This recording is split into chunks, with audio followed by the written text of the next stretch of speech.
और जवाब ये है डीएम का कि ट्रेनिंग के लिए जा रहे हैं। तो आखिरकार पॉलिटिकल पार्टीज को क्यों नहीं जानकारी दी? क्या जवाब है उनके पास इसका? और जब बाकायदा गाइडलाइन लिखी हुई है यहां पर कि आप ईवीएम्स का मूवमेंट नहीं कर सकते, आप कैसे ईवीएम का मूवमेंट कर रहे हैं? आप पूछिए जिन्होंने दिया बयान।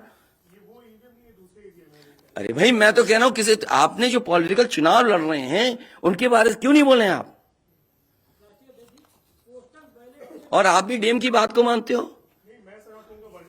वो वर्जन इसलिए बोल रहे हैं क्योंकि सरकार एक भाषा बोलेगी, ऊपर से नीचे तक भाषा एक बोलेगी। आप बताइए, जब समाजवादी सरकार का चुनाव था, इलेक्शन कमीशन ने जो शिकायत की उस अधिकारी को हटाया गया? आज इलेक्शन कमीशन ने किसी अधिकारी को हटाया हो? एक अधिकारी अगर इलेक्शन कमीशन हटाया हो तो बता दो। मुझे कोई उम्मीद नहीं, इसीलिए मैं कह रहा हूं कि लोगों को लड़ना पड़ेगा। अगर लोकतंत्र बचाना है तो कहीं ना कहीं तैयारी करनी पड़ेगी लोकतंत्र बचाने के लिए। जो गाइडलाइन है, आज जो बैलेट पेपर पकड़े गए हैं सोनभद्र में, जो बैलेट पेपर पकड़े गए हैं आपके बरेली में, जिस तरह ईवीएम्स को ले आया जाता है, ये सवाल बड़ा है। अधिकारी वही भाषा बोलेंगे जो उनको बोलने के लिए सरकार कहेगी। वो नहीं चाहते कि ओम प्रकाश राजभर जी क्या भूल गए? इलेक्शन कमीशन याद नहीं है? ओम प्रकाश राजभर जी नॉमिनेशन के लिए गए, इनको अपमानित नहीं किया गया? क्या प्रशासन कार्रवाई कर रहा था?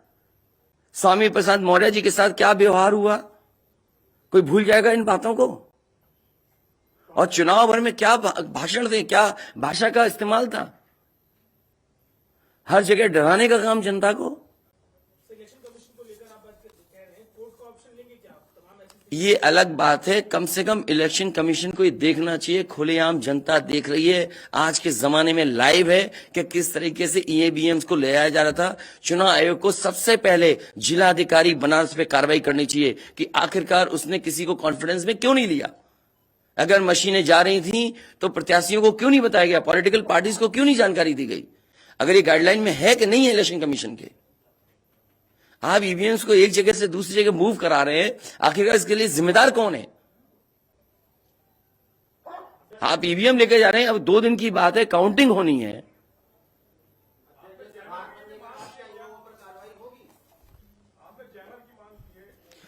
जैमर इसलिए कि कई लोग आशंका इस बात की व्यक्त कर रहे हैं कि हो सकता है कि टेक्नोलॉजी ऐसी हो जहां पर मैनिपुलेशन किया जा सके, इसलिए कहीं ना कहीं देखा जाना चाहिए इस बिंदु को भी।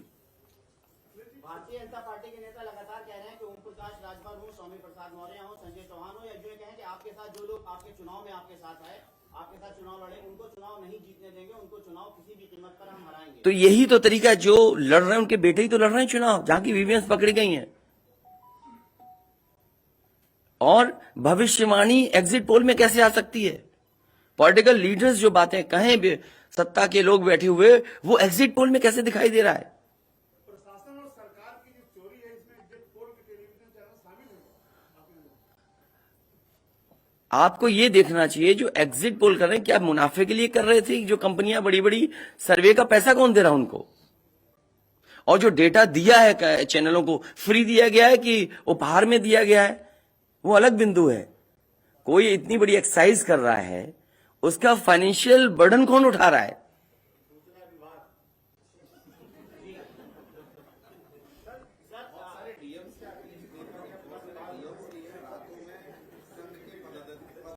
ये तो बातें, ये सच कह रहे हैं आप। जो बात, ये जो सवाल के रूप में जानकारी दे रहे हैं, ये सच्चाई है।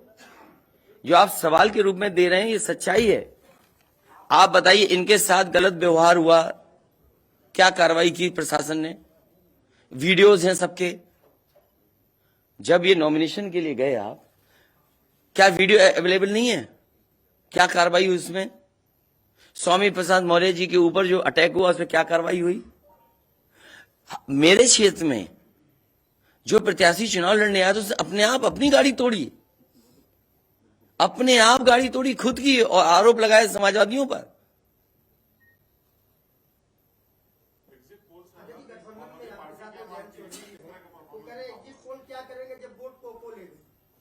जो कह रहे हैं शांतिपूर्ण मतगणना के लिए उन्होंने अपील की है। नहीं, शांतिपूर्ण मतगणना के लिए तो हम भी अपील कर रहे हैं, लेकिन सावधान रहें। अगर वोट दिया है तो वोट को बचाए भी तो सही। अगर ईवीएम्स खुली सड़क पे इस तरह जाएंगी, आप क्या उम्मीद करोगे? आपके बैलेट पेपर पकड़े जा रहे हैं। आपके लखनऊ में ही एक गाड़ी पकड़ी गई थी, उसके अंदर क्या क्या था? वो कहते वो तो हर गाड़ी में टूल बॉक्स होता है। तो टूल बॉक्स में इतना बड़ा हथौड़ा थोड़ी होता है कि आप ताला तोड़ दो। आगे जब कहना है कि अगर वोट दिया है तो वोट बचाएं। वोट बचाने के लिए कहीं ना कहीं हमें एक अखंड प्रहरी की तरह काम करना पड़ेगा। और अगर हमारे किसान इतने दिनों बैठ सकते हैं, अब तो 3 दिन की बात है, 3 दिन तो बैठना ही पड़ेगा, नहीं तो ये प्रशासन के लोग बैठ करके चोरी करा देंगे। और मामूली चोरी है वोट की, ये लोकतंत्र के साथ है। लोगों को ये भूलना नहीं चाहिए आपके पड़ोसी देशों में क्या हो रहा है। इसलिए मैं ये भी गाइडलाइन पढ़ना चाहता हूं कि जो ईवीएम की मूवमेंट के लिए जो मुझे जानकारी मिली है, वो मैं आपसे पढ़ना चाहता हूं कि all polled EVMs and all reserve EVMs after the poll shall be under cover of arm police at all times.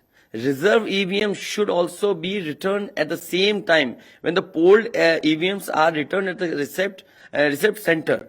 Reserve EVMs shall not be kept in the strong room meant for polled EVMs.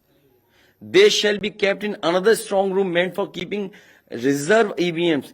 It must be ensured that all reserve EVMs are also deposited in the strong room meant for reserve EVMs at the same time when the polled EVMs are deposited in the strong room meant for the polled EVMs.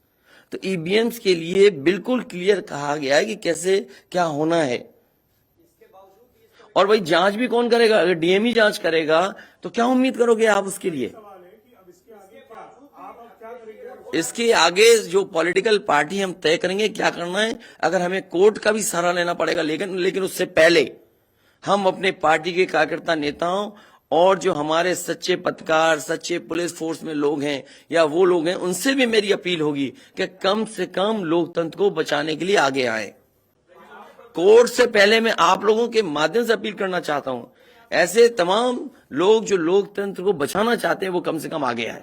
हमसे जुड़े रहने के लिए हमारे YouTube channel को subscribe करें और नई वीडियो की नोटिफिकेशन के लिए बेल आइकॉन को दबाएं।